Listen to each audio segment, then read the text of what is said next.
IG Sindh कचे में ॾोहारनि जे ख़ात्मे, street crime ऐं हथियारनि जी निमाइश कंदड़ ख़िलाफ़ कार्रवाई जो हुकुम ॾेई छॾियो आहे।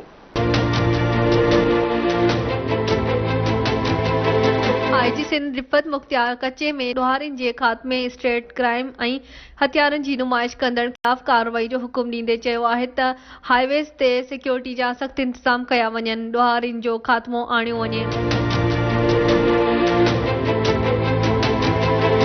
आईजी सिंध रिफ़त मुख्तियार जे सदारत हेठि अमन अमान बाबति इजलास थियो, जंहिं में कराची पुलिस जे चीफ ज़ोनल डीआईजीज़ ऐं सीटीडी ऐं स्पेशल ब्रांच जे ऑफिसरनि शिरकत कई। उन मौक़े ते ॻाल्हाईंदे आईजी सिंध चयो त कचे में ॾोहारनि जे ख़ात्मे लाइ असराइता क़दम खंया वञनि, स्ट्रीट क्राइम ते ज़ाब्तो आंदो वञे।